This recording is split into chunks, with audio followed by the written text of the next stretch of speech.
నమస్తే, welcome to KK news. నేను శ్రీదేవి.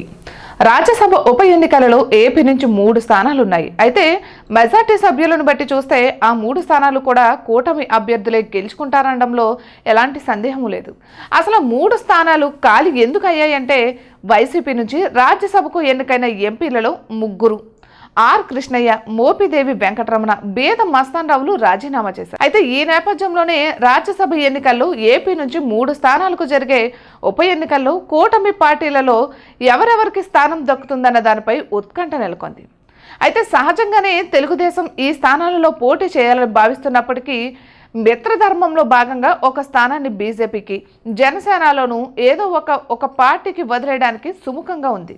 అయితే ఇక తెలుగుదేశం నుంచి పోటీ చేసే ఇద్దరు ఎవరన్న విషయానికి వస్తే మాత్రం ముందస్తుగా తెలుగుదేశం ఇచ్చిన హామీ మేరకు ఒక స్థానం తాజాగా మాజీ బీద మస్తానరావుకు ఖరారైంది. అలాగే బీద మస్తానరావుతో పాటే వైసీపీకి రాజ్యసభ సభ్యత్వానికి రాజీనామా చేసి తెలుగుదేశంలో చేరిన మోపిదేవి వెంకటరమణ రాజ్యసభ సభ్యత్వంపై పెద్దగా ఆసక్తి చూపడం లేదు. ఇక దీంతో ఆ స్థానాన్ని ఎవరికి ఇవ్వాలన్నా దానిపై తెలుగుదేశం అధినేత కసరత్తు చేస్తున్నారు.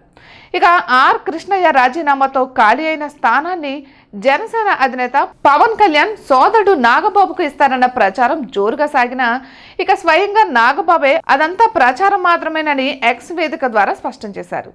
అయితే తన సోదరుడు హస్తిన పర్యటన తనకు రాజ్యసభ స్థానం కోసమే అంటూ జరుగుతున్న ప్రచారానికి చెక్ పెట్టేస్తూ పవన్ కళ్యాణ్ రాష్ట్ర ప్రయోజనాల కోసమే నిలబడతారు కానీ స్వార్థం కోసం కాదని క్లారిటీ ఇస్తూ ఆయన హస్తిన పర్యటనలో తనకు రాజ్యసభ స్థానం కోసం ఎలాంటి ప్రయత్నాలు లేవని కొండబద్దలు కొట్టేశారు.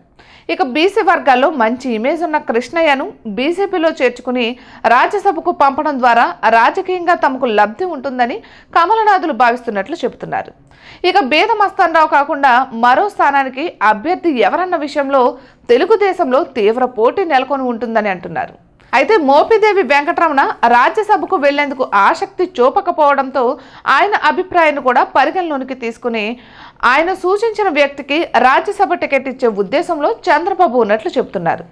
ఇక అదే సమయంలో వైసీపీ హయాంలో పార్టీ కోసం నిలబడి కష్ట నష్టాలకు గురైన వారిని కూడా రాజ్యసభకు పంపాలనే డిమాండ్ తెలుగుదేశంలో గట్టిగానే వినిపిస్తోంది. అయితే ఈ నేపథ్యంలోనే రాజ్యసభకు తెలుగుదేశం తరపున టికెట్ దక్కేదెవరికి అన్న విషయంలో పీటముడి పడిందని రాజకీయ వర్గాల్లో వినిపిస్తున్న మాట.